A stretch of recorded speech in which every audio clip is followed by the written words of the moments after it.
శ్రీ గురుభ్యో నమః. అరుదైన గుణం చిన్న కథను తెలుసుకుందాం. అది ఒక అందమైన పల్లె. ఆ పల్లెలో మాకు తెలిసిన ఒక చక్కని కుటుంబం ఉండేది. ఆ కుటుంబం ఒకప్పుడు బాగా బ్రతికిన కుటుంబమే, కానీ తరువాత కాలంలో వారి పరిస్థితులు తారుమారయ్యాయి. అయినా వారు ధైర్యంగా జీవనాన్ని గడుపుతున్నారు. పిల్లలు పెద్దవాళ్ళు అయ్యారు. వారంతా సాధారణ చదువులే చదివారు. అందరికీ వివాహాలయ్యాయి. ఆడపిల్లలు అత్తవారింటికి వెళ్ళారు. మగపిల్లలు వారికి వచ్చిన పనులు చేసుకుని బ్రతుకుతున్నారు. వీరి పూర్వీకులు తల్లిదండ్రులు చాలా ఉత్తములు, పేరున్నవారు. కానీ ప్రస్తుత పరిస్థితులు అన్నీ తారుమారయ్యాయి.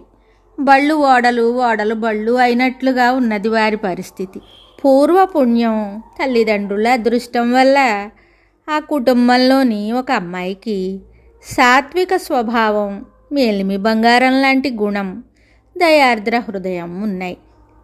ఆ అమ్మాయికి ఉన్న గుణం చాలా అరుదుగా ఉంటుంది.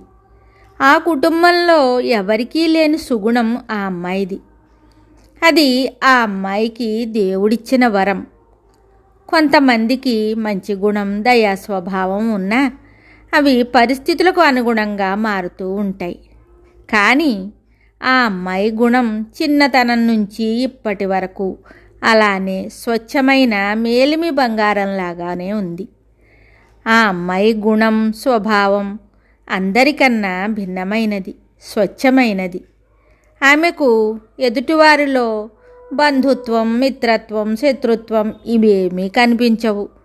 వారిలోని బాధ, కష్టం, ఆర్తి కనిపిస్తాయి. ఆ అమ్మాయికి తన పర భేదం లేదు. ఎవరైనా సరే తన శక్తిని అనుసరించి వారిని ఆదుకుంటుంది.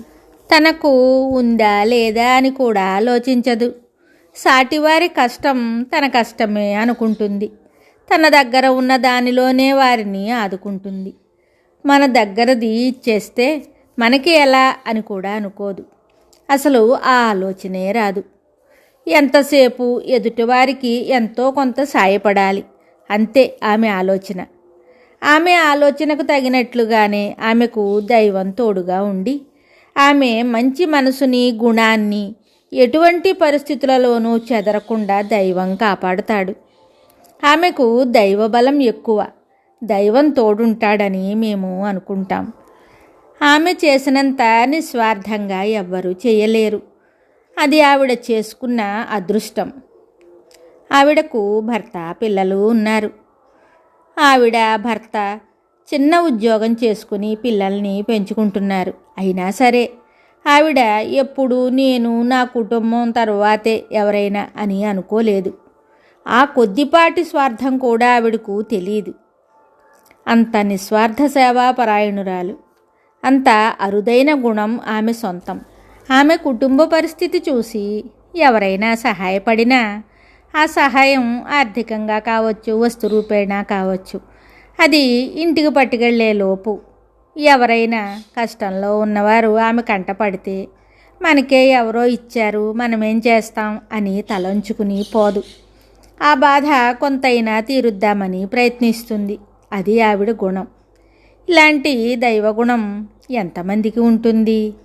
ఆవిడకు అపకారం చేసినా, కష్టపెట్టినా ఆవిడ అవేమీ పట్టించుకోదు. వారికి వచ్చిన కష్టమే ఆవిడికి కనిపిస్తుంది, ఇంకేమీ కనపడదు.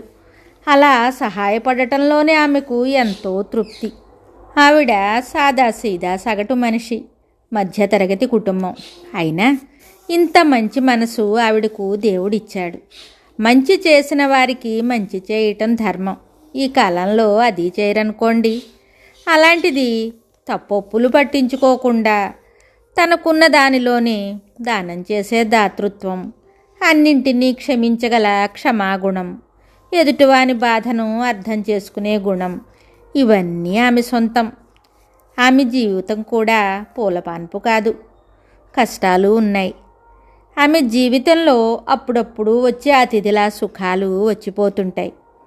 ఇన్ని సమస్యల్లో కూడా ఆమె గుణం చెదరలేదు. అది ఆమె గొప్పతనం.